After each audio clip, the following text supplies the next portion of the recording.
Assalamualaikum warahmatullahi wabarakatuh. Perkenalkan, nama saya Tiara Valentika. Saya di sini akan mempresentasikan tentang rekayasa geometrik jalan, pengertian, tujuan, dan prosesnya.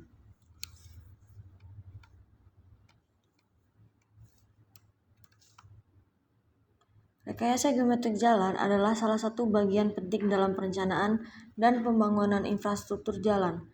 Dalam artikel ini kita akan membahas pengertian rekayasa geometrik jalan, tujuan dari rekayasa geometrik jalan, dan proses yang terlibat dalam rekayasa geometrik jalan. Pengertian rekayasa geometrik jalan. Rekayasa geometrik jalan adalah disiplin ilmu tentang teknik yang berkaitan dengan perencanaan dan perancangan geometrik jalan, meliputi aspek-aspek seperti jalan, radius tikungan, kemiringan, dan elevasi jalan. Tujuan dari rekayasa geometrik jalan adalah untuk menciptakan jalan yang aman, nyaman, dan efisien bagi pengguna jalan. Tujuan rekayasa geometrik jalan. Tujuan utama dari rekayasa geometrik jalan adalah untuk meningkatkan keselamatan dan kenyamanan pengguna jalan. Hal ini dapat dicapai dengan menciptakan jalan yang sesuai dengan kondisi topografi, arus lalu lintas, dan kondisi lingkungan sekitar. Selain itu, rekayasa geometrik jalan juga bertujuan untuk meminimalkan biaya pembangunan dan pemeliharaan jalan. Baik, selanjutnya saya akan menjelaskan proses rekayasa geometrik jalan. Proses rekayasa geometrik jalan terdiri dari beberapa tahap, antara lain 1. Tahap awal. Tahap awal dalam rekayasa geometrik jalan adalah studi awal. Pada tahap ini dilakukan pengumpulan data mengenai kondisi topografi, arus lalu lintas, dan kondisi lingkungan di sekitar. Data-data ini kemudian dianalisis untuk menentukan karakteristik yang ideal. Yang kedua, perencanaan awal.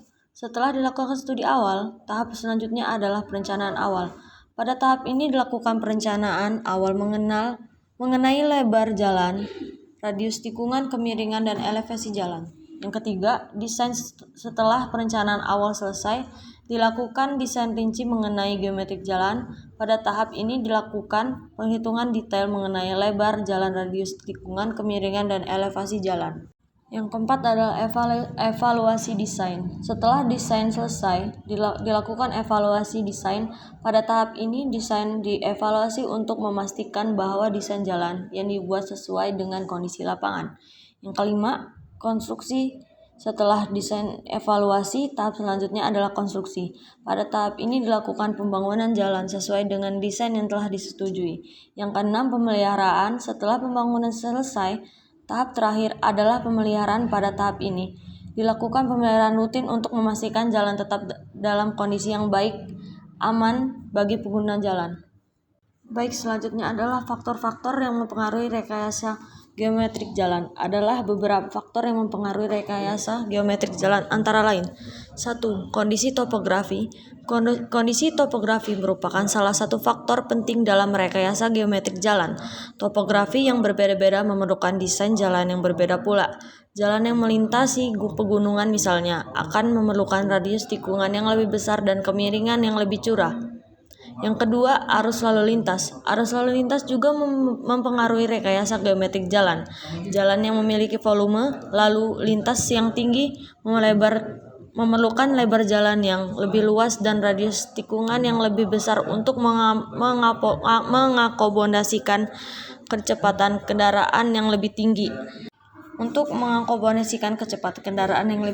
Yang ketiga, keamanan. Aspek keamanan juga harus diperhatikan dalam kondisi geometrik jalan.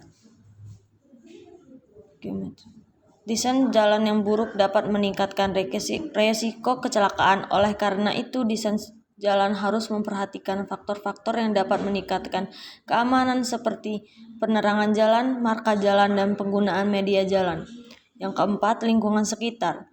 Lingkungan sekitar ini juga mempengaruhi rekayasa geometrik jalan. Misalnya, jalan yang melewati kawasan organisasi harus memperhatikan faktor-faktor lingkungan seperti gangguan dan polusi udara di daerah tersebut. Selanjutnya, teknologi dalam rekayasa geometrik jalan. Rekayasa geometrik jalan juga memanfaatkan teknologi untuk meningkatkan efisien dan akurasi desain. Beberapa teknologi yang sering digunakan dalam rekayasa geometrik jalan antara lain 1. CAD, desain berbantuan komputer. CAD atau Computer Aided Design adalah teknologi yang memungkinkan perancang jalan untuk membuat desain jalan dengan menggunakan komputer.